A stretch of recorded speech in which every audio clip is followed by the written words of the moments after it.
So, as Meta AI informs me, I'm the only Canadian content creator comprehensively exposing the World Economic Forum.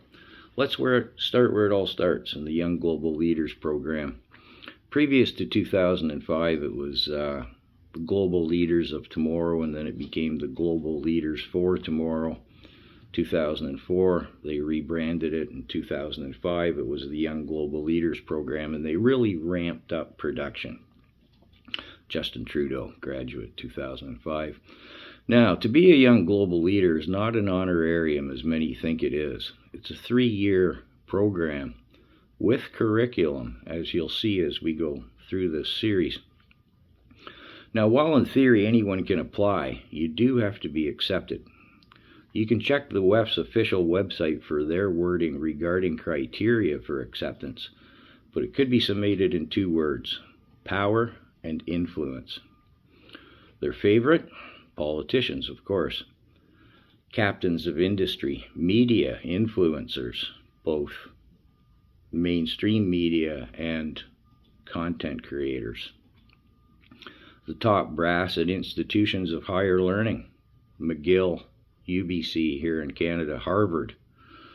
That's a whole separate issue unto itself. And the rich and famous and entertainers. Sean P. Diddy is an example. Now, while the WEF claims the cutoff age for acceptance is 39 years old, this apparently is flexible, quite flexible. 2 examples. Toronto's Mayor Elizabeth Chow. She attended the Young Global Leaders program after she'd had 3 facelifts.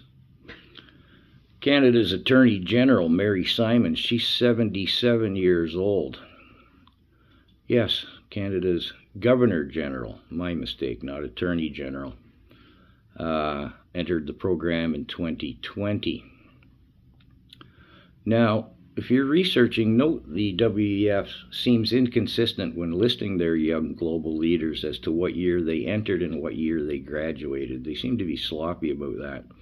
This can be clarified if you really want to by digging into the WEF's numerous global future councils, as I'll show in the next video, as I use Canada's Minister of Global Affairs, Melanie Joly. I'm going to do her curriculum, her attendance and participation.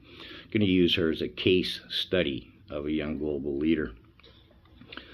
Now, if anybody wants to fact check me or research on your own, bear in mind the World Economic Forum's great scrubbing of February 2022, where a great many Canadian politicians, say hi Kevin, disappeared from the WEF's official website as both WEF members and young global leaders graduates. Now, you can go into the WEF's official archives, as it seems they weren't totally scrubbed.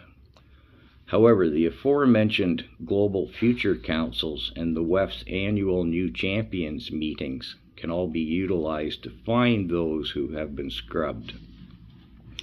The Wayback Machine will lead you to other sources as well, although I myself prefer to go straight to the sources. Realize that up until 2020, the Canadian mainstream media was proudly announcing Young Global Leaders graduates, as was some of the American mainstream media.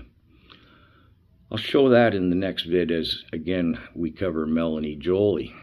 Now, don't bother with a simple Google search. Example, Rachel Gilmore, former journalist and now social media influencer. 2020, she entered the Young Global Leaders program. I did a whole video about her, and if I had a toonie for everybody who commented and said, I Google searched her, she's not a Young Global Leaders graduate, she's not a WEF member, because they Google searched her. Anyways, acquiring the AIs, the artificial intelligence on the WEF in general, if you already know the answers, you can guide them to the AIs to confirmational responses, and on occasion a nugget of information will perhaps emerge.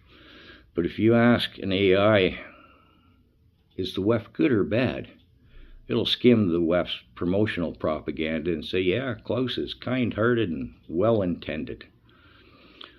I think you'll find the next video ties it all together as we go through Melanie Joly, Canada's again Minister of Foreign Affairs at the School of Klaus, as it completes the picture of the Young Global Leader program, the whole 3-year thing. Okay, in summation, remember Klaus Schwab at Harvard in 2017, where he bragged about how he knows, well, he's so proud of the Young Global Leaders graduate Justin Trudeau, and he knows he's penetrated more than 50% of the cabinet.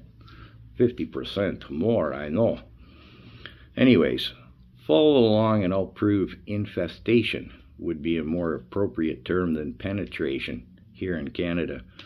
And it's not limited to the federal government by any means. We're going to get into provincial premiers, mayors, the media, and, well, social media influencers. I've got quite a list, and I've got the years they attended the Young Global Leaders program. I've got the receipts, so to speak. So I hope you'll support my work in all the usual fashions, right? Hit the like, share, comment, send. We really need to get the word out on this, especially now that here in Canada we have Mark Carney. He's the one of only 4 men in the world who sit on both the WEF's Foundation Board and Board of Trustees. One of only 4. I consider him to be a 5-star general in the World Economic Forum, and according to my research, I'd say he ranks number 3 if there were such a ranking system. So I hope you'll stick around.